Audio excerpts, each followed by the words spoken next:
Hi, Mom. I'm going to record the Seitan recipe for you. I think that's how you say it. Okay, I'm going to start. I'm just going to go through the ingredients real quick so you know what they are. I'm going to take off my slippers because they're loud and I need to walk up to the camera. Okay, first of all, just so you know, I buy this in the store. It's seitan and not tofu. The brand is Field Roast, and you can tell it's not tofu because the first ingredient says wheat gluten. So these are pretty good little sausages if you see them in the store. So I have those sometimes. Okay, now I'm going to go through some of the ingredients. This is the wheat gluten I've been using. It's the first bag I ever bought, so I'm going to be trying others, but this one's been good. It's Anthony's. And then this is what it looks like. It's just a lot like flour. So see, it's just kind of powdery like flour. And then I think everything else you know. There's just some spices. I add some extra spices. I'll show you those when I add them into the mix. And then tomato paste, some broth I have some soy sauce in here too, and some nutritional yeast. Okay, so there's really like 3 steps.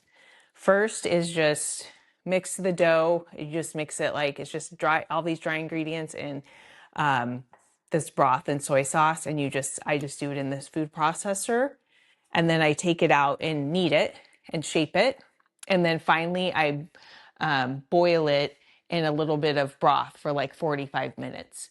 So let's get to the mixing part. I also made some rooibos tea while I make this because it's a good tea day. All right, I shared this recipe with you. I can send it again if you need it. But you start with a cup of the vital wheat gluten. The hardest part of this recipe, honestly, is cleaning this afterwards because it's very sticky.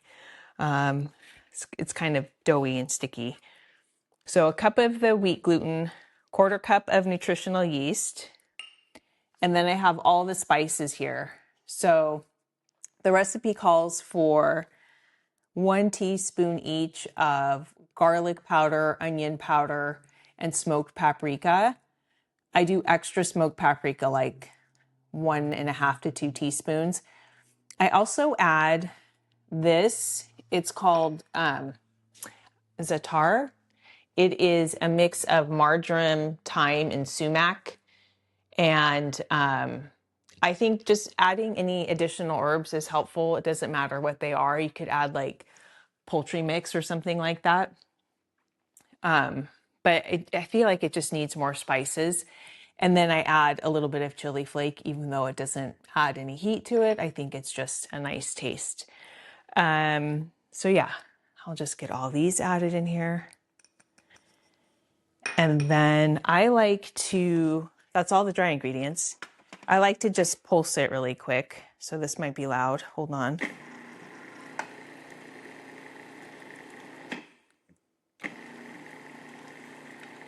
Okay. It's got to wait a minute. It's kind of dusty. And now I'm just going to add the broth and soy sauce. I just dump it straight in there. Now I'll let this go for maybe 30 seconds or so. I put it on the dough setting.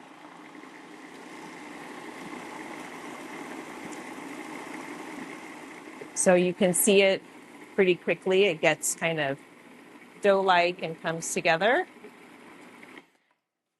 That's all you really need to do. It feels a little sometimes warm, and it's already really, I'll bring it up closer. It's already like pretty chewy and firm and kind of bouncy. So it has a kind of a weird texture already. You know, I forgot to put the tomato paste in it. Hold on, let me add that real quick. It also takes a tablespoon of tomato paste. Darn it. Here we go. I think it helps though, and I like the color. It gives it a little bit better too. I'm just gonna spread that around. I'm not sure how well it's gonna mix in. Okay, here we go.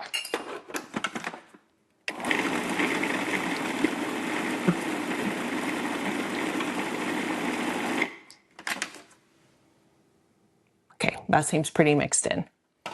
All right, now I'm going to get out a board and just knead the dough for a few minutes.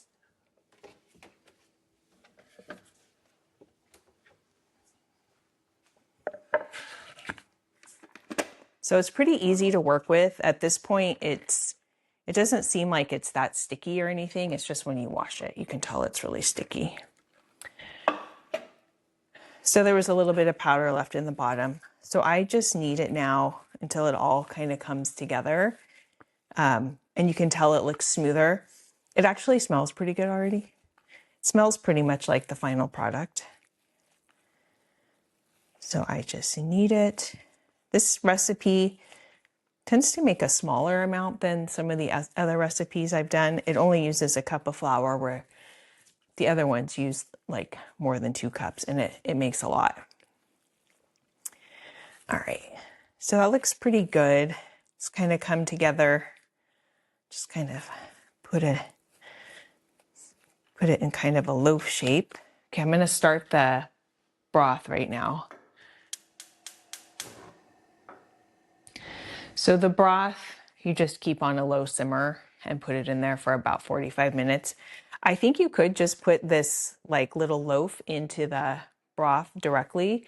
What I've been doing is, I think you have a dough scraper cutter. I have been using that. Actually, I'm gonna go I'll go this way.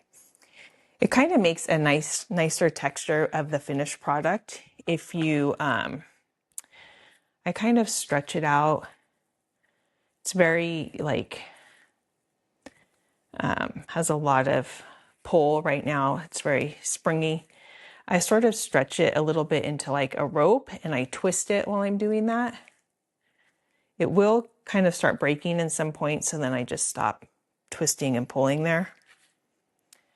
And then I just sort of tie it in a knot, and it doesn't really matter if it stays in a knot or it looks particularly good. The reason I do this is because when it's done cooking, there's just a lot more texture on the skin of it. Once you cut inside of the seitan, it looks like kind of spongy. So this just has a better finished look to it. Maybe you can even tell now. So this is where I cut through the center. It looks a little spongy versus the outside texture where it's just more rough looking. It looks a little better. So I'll just do this one. So just stretch and twist. Yeah, so you end up with kind of like this little bun. So I'm just gonna finish this one, and then I'll drop them in the broth and come back in about 45 minutes and show you what they look like. Okay, so here is the finished seitan. It was simmering in the broth for about 45 minutes. You can see it wasn't even covered all the way in the broth. Here's the piece I took out already. This is the little bit browner part that was out, and the part that was in the broth. It's quite, like has a firm texture already. Looks pretty good. I'm gonna grab this one out really quick. And then, let's see, I will just move the camera really quick and give you a couple of last notes on it. So one, it's not quite a complete protein. It's missing leucine, which is the muscle building protein, but we have nutritional yeast in here. And if you use a recipe with chickpea flour, that also adds that final protein to it to make it a complete protein. Anyway, just something to be aware of. And then the way I use it, now when I'm done with it, if I'm not going to cook, I would just put it in the container and pop it in the refrigerator. Some people store it in the broth. I did that once. It just seemed kind of wet all the time. So there's 3 ways that I use it most, or that I like it most. One is I just chop it up and then use it like with potatoes and onion and bell pepper and just kind of fry it up. It fries really well. It browns really quickly. The other way is I will cut thin slices. I'll cut a couple now. So I just cut kind of thin slices like this. You can see how much it's pushing back. I'll show you what a slice looks like. Hopefully it stays in focus. This is the slice. It has that little spongy texture I was telling you about. But if you take this and, do a little avocado oil or something, like almost instantly, it just browns up right away and it will get a nice little crispy texture on the outside. So if I don't just chop it up and put it in pasta or with potatoes or something, I will fry up some slices and make a sandwich. You can do like a pastrami Reuben kind of style sandwich, or just do like mustard and onion on a pretzel bun is really good. I'm kind of obsessed with the pretzel bun with this right now. And then the final way I have made it before is for like a fried chicken sandwich, or you could just make pieces like fried chicken. And that, what I would do is, for example, probably like tear some pieces. So I would maybe just keep a chunk like this and then do it like however you would fry chicken. The way I did it was like a little seasoned flour, rolled it in that, did almond milk and flour, like kind of the consistency of pancake batter. So I think it was like 3/4 of a cup of almond milk with maybe 2 tablespoons of flour or a little more. And dipped it in that, and then did some seasoned panko breadcrumbs and just fried it, frying pan, about 1/2 inch or so, or inch of avocado oil. It was really good and it kept really well. And then the other way I did do it was with the slices. I did sort of like a vegan gravy with noodles and onions, and then some of these fried slices. So that's how I've used it. That's it. It's super easy to make. And you can just kind of use it however you want to, but that's how I've used it so far. So let me know when you try it. All right.